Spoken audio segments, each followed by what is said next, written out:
อยู่พุ่นโอ้ยโอ้ยโอ้ยโอ้ยโอ้ยโอ้ยโอ้ยโอ้ย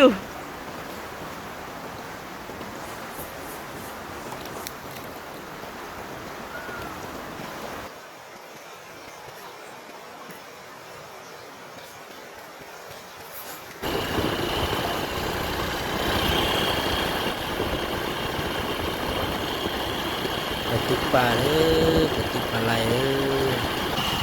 ปลาขันปลาขัน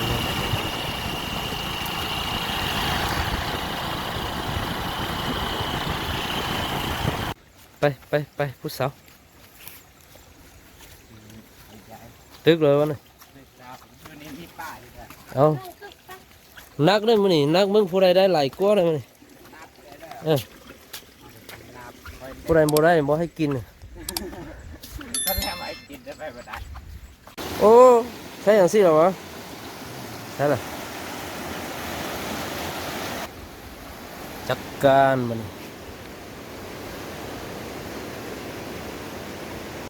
ได้สี่โตเลยพี่น้องเด้อโตบักใหญ่ซ้ำโปรตีนผลตัวนี้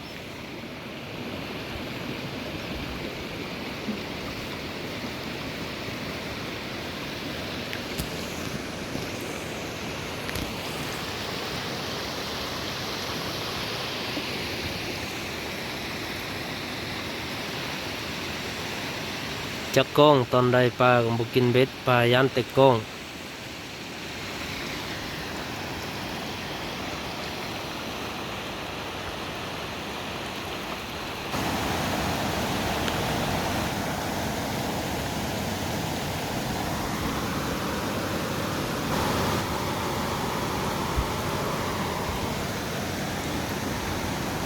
นี่ได้แล้ว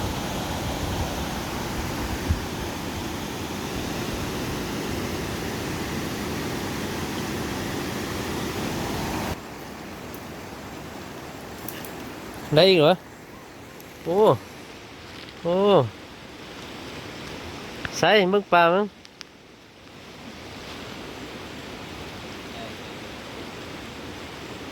ตัวน้อยหน่อยโอ้โอ้อยู่พุ่นโอ้ยโอ้ยโอ้ยโอ้ยโอ้ยโอ้ยโอ้ยโอ้ยโอ้ยส่งเบื้องตีมือหันส่งเบื้องตีได้ปะโอ้เก่งเก่งเก่ง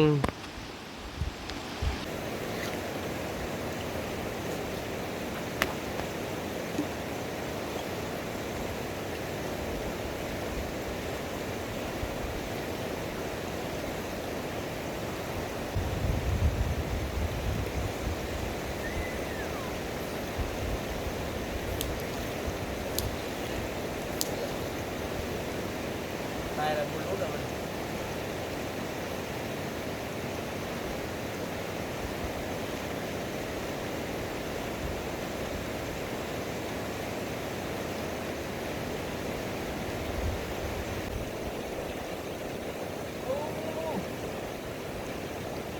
คนเก่าอีกแล้ว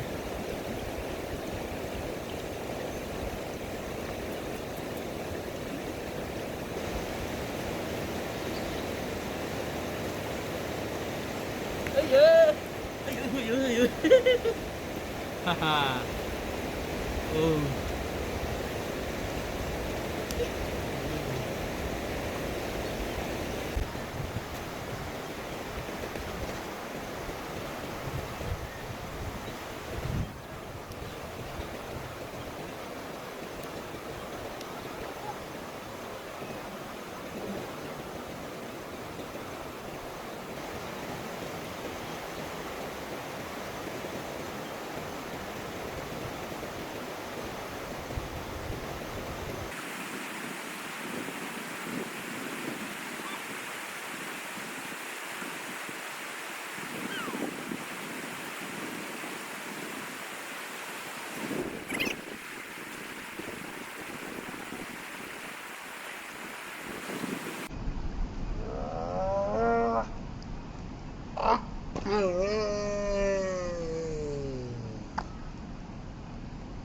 ได้ตัวใหญ่ตกแหละประหลาดประหลาดสมบ่โอ้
ยา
เบ็ดใหญ่หน่อยหนึงเบ็ดเลย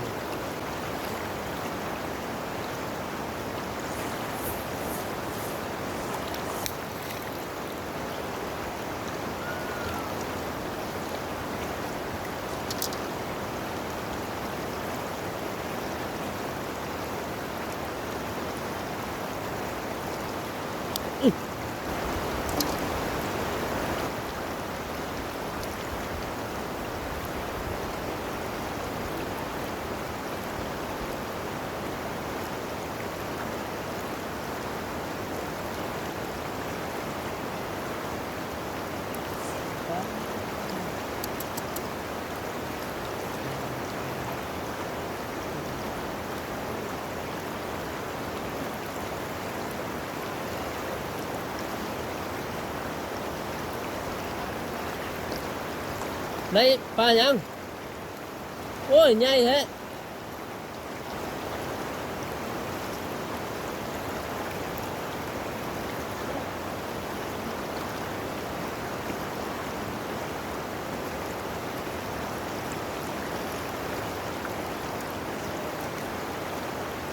เป็นเบ็ดเป็นเบ็ด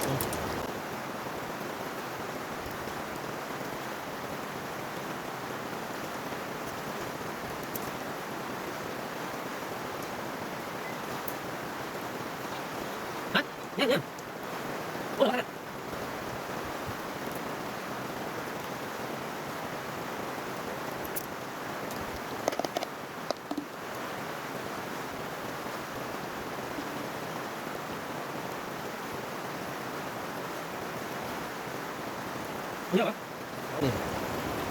็ดน้อยมั้ยนี่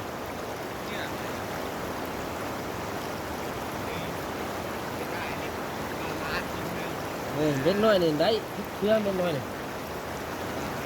เมื่อกี้ค่อยเอาเบ็ดใหญ่เมื่อกี้ปลาลาดตกเหรอเนื้อเหลือแค่นี้ ปลาหนาตัวซ้ำพี่ จักโคเนี่ยจักมุดหรือเปล่าแล้วเอารถตัวตีอีกประหยัดด้วย ประหยัดชื่อประหยัด พูดจะสิตอนค่ำยิ่งมาเนาะไอ้เกี้ยนเบ็ดหน่อยเบ็ดใหญ่มันปลากินได้เนื้อหมดแล้วก็เนื้อ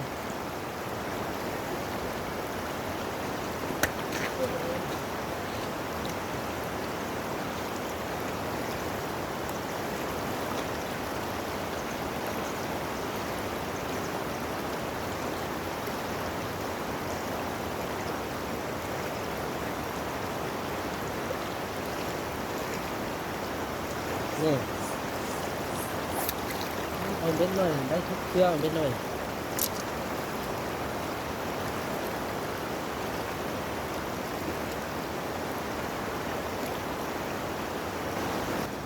ใกล้สิข้ามตึกก็ใส่กบกินมดปลา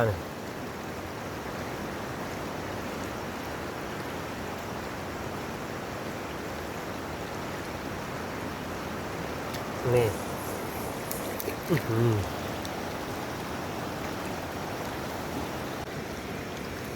เนื้อมาเลยหมดแล้วกับเมื่อ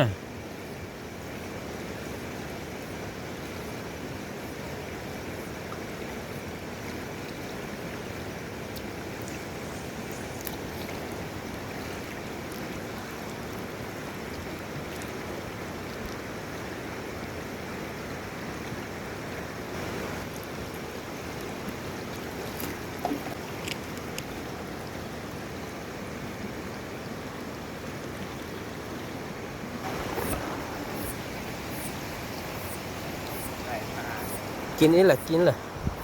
นี่ตึกได้ตัวปูตัวปลาเต้นนี่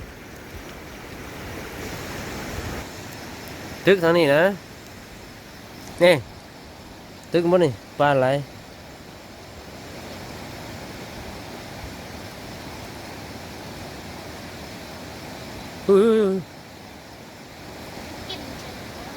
กินแท้มัน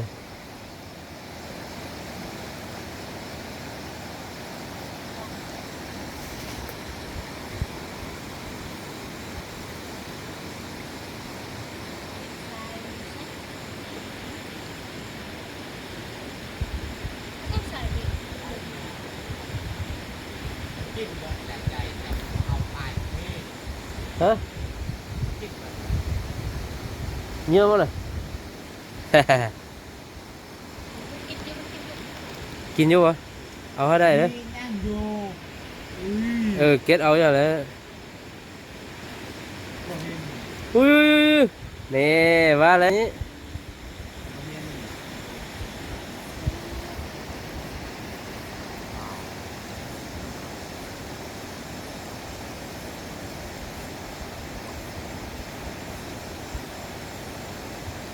เห็นรุ่นมืออีกแล้วเลย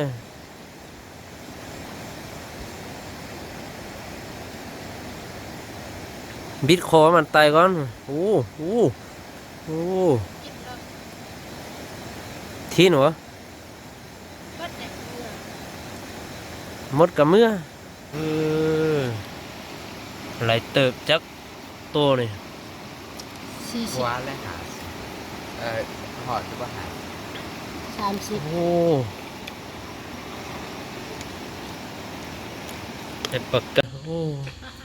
มันนี่ มีผักมีนะ เอามือโปรเลยมีมือโปร กินก็ได้ กินอะไรกินคำใหญ่มึง อาตอนกินอีก